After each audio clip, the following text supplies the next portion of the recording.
Hello friends, today we are seeing about the video related to standard template library. We had started with the components of STL container, and in the previous videos we had seen about vector, DQ, list, that is sequential container. Again map, multi-map, set, multi-set, which are associative containers. Today we are going to talk about the third type of container, that is derived container. By its name, the derived containers are actually derived from the basic containers. So these derived containers rely on the object of one of the sequential container classes, that is DQ, list and vector. Container that is derived container are also known as adapter containers because they adapt the interface to provide the desired behavior of vector as well as list or DQ. Now they are taking only the sequential containers for their adaptation. The three types of derived containers exist, that is stack, queue and priority queue. Stack, queue and priority queue are all known as container adapters also. To implement stack, we have to include the header file, that is stack. The stack allows the last in first out manner approach, that is whatever element which goes last inside the stack will be the first one which comes out. Remember that queue, stack as well as priority queue does not make the use of the iterators. All the sequential as well as associative containers were using the iterators to access the element. Here you do not use the iterator. Queue is another container, derived container, which allows or follows the first in first out approach. That is, the first element which goes inside the queue will be the first one which is coming out. And the header file to include is queue. Priority queue again is having queue over here. But the first element, which is the highest priority element or the highest element, is coming out of the queue in case of priority queue. Here the header file which is included is similar to that of queue, that is queue. Stack is by default. Actually the derived containers use or adapt the DQ container but to actually provide the strict last in first out, leave for last in and first out. So elements in case of stack are always pushed or popped, okay. But in case of derived container, this pushing and popping is always done from the back of the specific container. So you can use, though you are using DQ, though you are using list, you have to use only the function, that is push underscore back. When I am using list, I will write insert, but whatever elements will be inserted from the back position only. The standard container classes such as vector, DQ and list also fulfill the requirements of the derived container. By default, if no container class is specified for a particular derived container, then the standard container DQ is used. So we'll see how to implement the stack. Here for that we have to include the header file, that is stack. Now stack has two functions, that is push and pop, and top is another function. Top will give you the last element which is there inside the stack. It will return the element which is on the top of the stack. Okay, so three functions are very important over here, that is push, pop and top. So here I'm taking stack, I'm including vector. Now stack is going to be created with the help of vector sequential container. That is why I'm including vector also over here and using namespace std. Now here inside the main, just observe, when you create an object of stack, you just don't give the stack type parameter, but here I have to associate it with a sequential container. For example, I'm writing stack integer, means my stack is going to store all the values of integer type which it associated with a vector, okay, with a sequential container, that is vector. So S is a stack which is going to have all the vector elements. And then for this I am using the push function. Now from I is equal to 0 to I less than 10, I want to push inside the value inside the stack. So I am writing s dot push I push s dot push 0, I have pushed 1, 2, 3, 4 and 10, and to display then I have to use the pop function. But for pop function I will have to decrement the top and go ahead. So I am using what s dot top, and so my first element will be shown s dot top, that where is my top element at what position, and then s dot top 2 into s dot top means I am going to elements backwards, because I'm deleting the elements from last. I'm taking the elements which was last in was first out. So to remove that first out function, I'm using what? S dot top function. Okay, and S dot pop.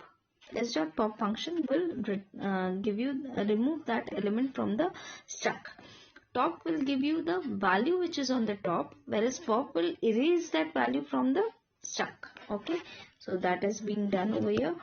So first s dot top will give you what is the pointer, and then second s dot top will give you the value. So here accordingly you will see 9 s dot top, and 2 into s dot top means the 2 into s dot top means 18. Okay, then s dot top was 8 and 2 into s dot top means 16, and so on. If you observe, this goes on till my top is 0. Okay, so this was about the stack. Now the queue. Queue is the second type of derived container which follows the approach of the first in, first out. Okay, and elements are inserted again here, also inserted at the back but deleted from the front hand side, whereas in case of stack it was deleting also from the back and inserting also from the back, but for queue it will be insert at the back and delete from the front. Header file used is queue over here. Now again, to implement the queue you need to include header file queue, and then I'm writing here. Now I'm using a main function over here, creating an object of queue int, and I'm asking the choice that whether I want to implement queue to insert the values inside the queue, second delete the value from the queue, find the size of the queue, find which is the front element, find which is the last element, display all the elements of the queue, and then exit from the queue. Asking the choice out of all these 7 choices. Based on the choice I will switch my choice, and depending upon that, case 1 means insert element. To insert element into the queue I use the push function. So I'm writing enter the value to be inserted, see an item, and then I'm inserting the value inside the element using the push function. Okay, so I'm writing q dot push, and whatever value I have taken from the user, that I have been pushed. In case 2, I am taking what I want to delete the element. Now for deleting the element I have to go to the front position of the queue, because deletion at the queue is done from front.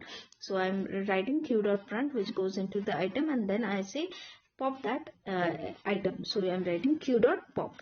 Pop function will remove it from the queue.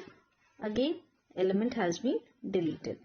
Now case 3 was I want the size of the queue, so I am using q dot size function. Case 4 was I want to have the front element of the queue, so to have the front element you can use q dot front function. To get the last element of the queue you will use the q dot back function. Okay, now to display the elements inside the queue, I will see after my queue is not equal to empty, I am writing while q dot empty is not equal, you are going to display. To display you will use q dot front, and to pop delete that element from the stack I am writing q dot pop. Okay, and going ahead. So this is all.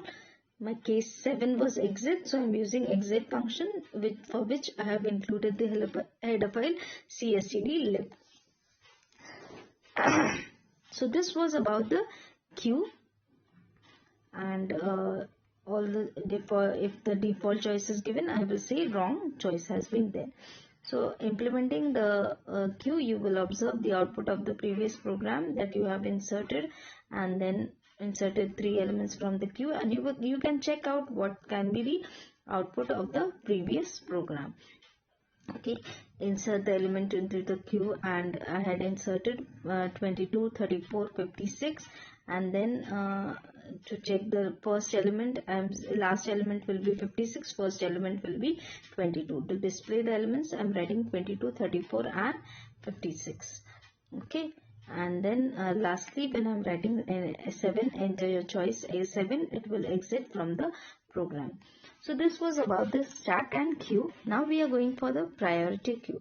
Now priority queue are the type of container adapters which are again designed such that the first element of the queue is the greatest of all elements in the queue. The first element will be the greatest, and elements are in non-increasing order, that is in decreasing order. An element with the highest priority is served before an element with a lower priority. Header file is again queue. Now here observe that for implementing it, we are having hash include queue also over here. Now inside this, I am using max heap. I am creating a queue and then pushing element 5, pushing element 1, and pushing element 10. So 5, 1 and 10 I have stored inside that, and again I am pushing element 30 and then 20.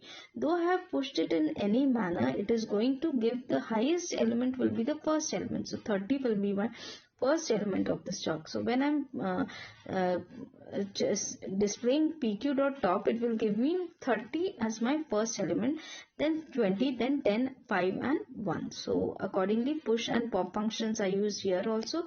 To find whether your priority queue is empty or not, you can use empty function over there.